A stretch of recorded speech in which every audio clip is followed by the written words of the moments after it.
A day in a life sa usa ka OFW family diri sa UK. So mo day ni amo ang ganap gahapon guys. So pag morning mao gyud ni ang first nga ginahimo nako kay Ace, mag tummy time, exercise, punasan ang iyang nawong og butangan og cream kay sobra ka dry, especially karon na winter diri sa UK. Nya karon guys is among devotion time sa among life class. So na nami sa day 53 sa among devotion. Then after that is hipos na si Dada sa Christmas tree.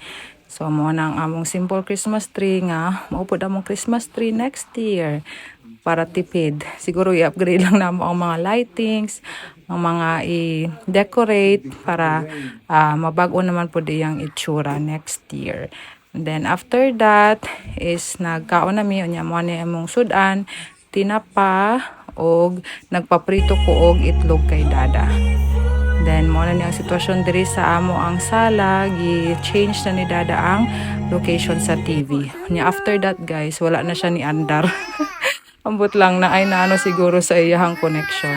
Nya si Ace is gi-change na nako siya og si Nina kay nag-leak ang iyahang pupo. And then after that, nagdede na siya. Hello po. Hello, who is that? That's you, my love. Pogi naman ang Ace. Thank you, Lord. Naka-red po siya. Kasi po, yung kanyang tawag dito. Suot kanina is nag-leak. Talaga nagbihis. Mom? Yes. Actually, we miss. Fast forward, niabot na si Kuya, gikan sa school. So around 3:20 na to ng hapon. Isundo siya ni Dada. Nya si Dada, after that, is moato siya sa Lidl para mag-grocery kay na putdan na pud mi sa amo ang weekly na pagkaon. Then ako ginapatulog na nako si Ace diri sa carrier. Then after that, niabot na si Dada gikan sa Lidl. Nya dala siya pizza kay merienda namo.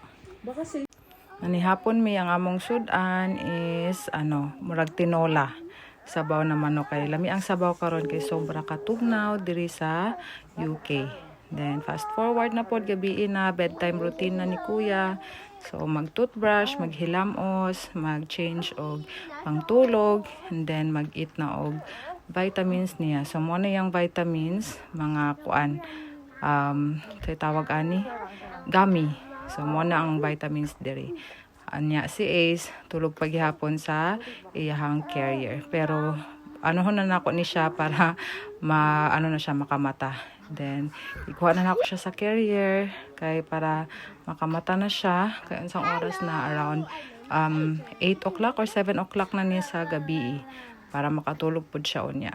So simula nag 1 month ata si Ace mo na niyang way nga matulog sa ako gina-carrier na nako siya kay contact naps iyahang pagtulog. Dili siya makatulog kung mo siya ilapag sa sa bed, makamata dayon siya.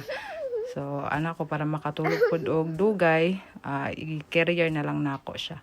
And then before siya naligo, gibutangan nako og oil ang iyang buhok, iyang ulo kay grabe ang cradle cap simula ni November last year.